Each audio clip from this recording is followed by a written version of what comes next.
በረመዳን ወር 29 ቀን የሚሆን 30 ቀን አንበላም በቀን ክፍለ ጊዜ አንበላም አንጠጣም የተከለከልናቸውን ነገሮች ሁሉ እንከላከላለን በዋነኝነት ግን ማለት ነው መብላትና መጠጣት የሚለው ነገር እናንሳ እና ኢንተርናሽናሊ ነው ዓለም አቀፍ ነው ቻይና ያለው አዲስ አበባ ካለው በአራቱም አቅጣጫ እኩል ነው የሚጾመው አይደለ የፈለገ አይነት ፓወር ብትጠቀም ኢንስ ወልጂን የሰውም የጂኒም ኃይል ተጠቅመ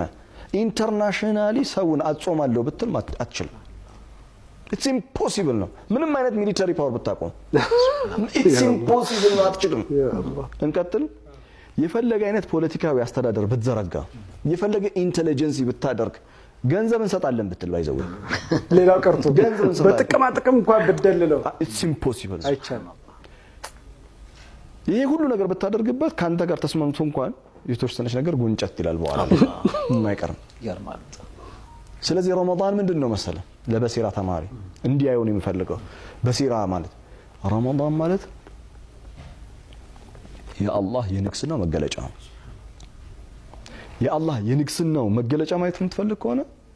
በአመት አንዴ በወር አንድ ጊዜ በማን ነው በአመት ውስጥ አንድ ወር ሙሉ አላህ ንግስናውን አሳየን በእኛ ላይ ምን አይነት ንግስና እንዳለው ጸጥ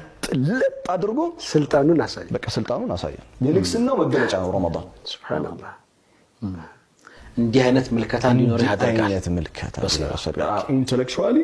በአእምሮ እንዲህ አይነት ምልከታ በልብ ደግሞ እኛኮ ማለት እኛ ሁሉ ጊዜ በጣም በቃ ጉድ የሚሆንብኝ ነገር አለ ሁሌ አሊፍ ላም ሚም ምንድነው አሊፍ ላም ወላሂ በጣም ነው ቆጣም ተታምር ነው ማለት አሊፍ ላም ምን እንደሆነ ማብራራት የተወሰነ ነገር እንችላለን በነገራችን ላይ ብዙ ውስጥ ሰንገባ አሊፍ ላም ብሎ ነው የሚጀምረው አብዛኛው ሱረቱ በቀራ ላይ አለም ተራ የሚል ቃል ታገኛለህ አለም ተራ አሊፍ ላም ሚም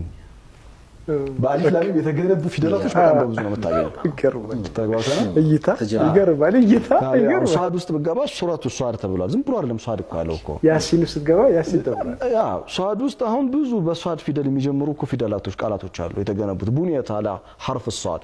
ሱረቱ ቃፍ አለ ቡንየት አላ حرف القاف ገና ሲጀመር ቃፍ والقرآن المجيد ኤኒዌይስ ግን ምን ለማለት ፈልጌ ነው በሲራ ማለት በልብ አይን ማየት የተገለጠው ዓለም ብቻ ሳይሆን ከተገለጠው ዓለም ባሻገር አርቆ ማየት የሚችል ዲፕ ኢንሳይድ ብለህ ዲፕ ኢንሳይድፉል እንዲሆን የሚያደርግ